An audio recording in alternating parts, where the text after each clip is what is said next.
नमस्कार स्टूडेंट। आज की क्लास में हम ऑब्जेक्टिव क्वेश्चन करवाएंगे जो कि ग्रुप डी के एग्जाम में पूछा गया है, यानी चैप्टर बाय चैप्टर चल रहे हैं। और आज यह जो है ना, यानी पांचवा क्लास होने जा रहा है। इस चैप्टर का पांचवा क्लास होने जा रहा है क्योंकि इस चैप्टर में 115 क्वेश्चन टोटल पूछे गए थे। यानी ग्रुप डी का जो एग्जाम हुआ था 101 शिफ्ट में, यानी परिस्थिति एवं पर्यावरण से, यानी 115 क्वेश्चन टोटल पूछे गए थे। अभी तक हमने 80 क्वेश्चन यानी पिछले क्लास में हम करवा दिए हैं। आज जो होगा यानी इससे आगे होगा, यानी 80 से 81 से लेकर के और 100 तक होगा, यानी एक क्लास में 20 क्वेश्चन का हम डिस्कस करते हैं। चलिए यहाँ पे हम पहला नंबर क्वेश्चन से स्टार्ट करते हैं।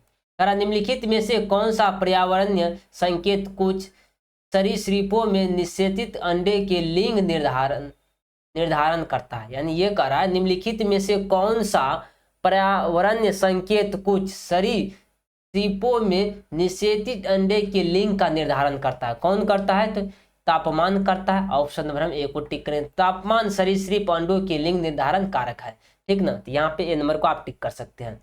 अब यहाँ पे देखेंगे 82 नंबर का, एक किसान अपने खेत में संपादित शहद की मात्रा और गुणवत्ता दोनों सुधार करना चाहता है। कह रहा है एक किसान अपने खेत में उत्पादित शहद की मात्रा और गुणवत्ता दोनों सुधार करना चाहता है, तो उसे कौन सी पद्धति अपनानी चाहिए? कौन सी पद्धति अपनानी चाहिए? उसे यह निश्चित करे कि पूरे मौसम में मकरंद से भरपूर पुष्प मिले। क्या मिले? मकरंद से भरपूर पुष्प खिलते रहे। यानी कह रहा है यह निश्चित करे कि पूरे मौसम में मकरंद से भरपूर पुष्प खिलते रहे।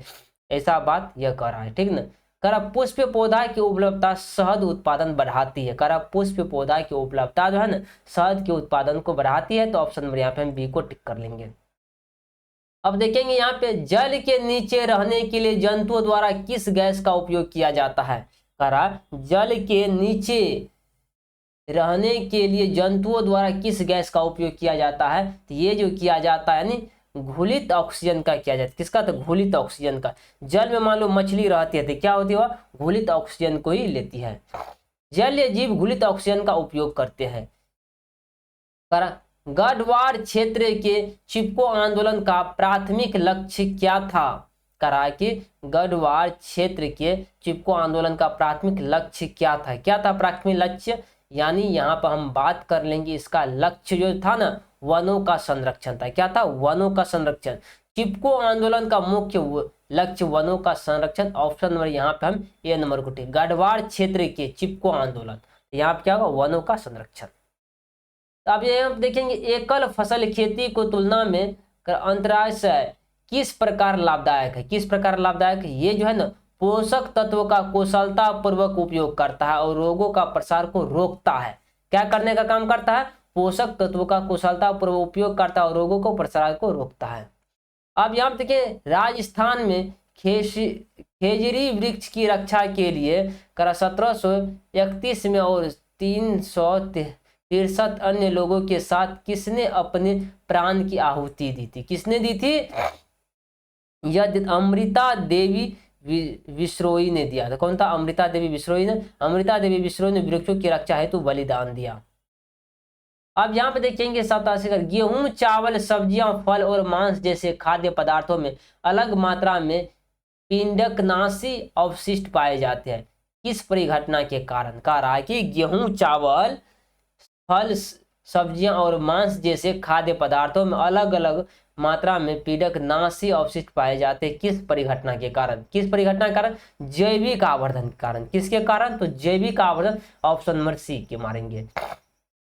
व्याख्या देखेंगे जैविक आवर्धन से खाद्य पदार्थों में अवशिष्ट क्या होते हैं? बढ़ते हैं। जैविक आवर्धन से खाद्य पदार्थों में अवशिष्ट क्या होते हैं? बढ़ते हैं, ठीक ना।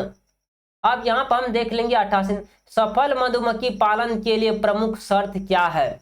करा कि सफल मधुमक्खी पालन के लिए प्रमुख शर्त जो है ना, प्रमुख शर्त क्या है? परागण करने वाले कीटों की उपस्थिति।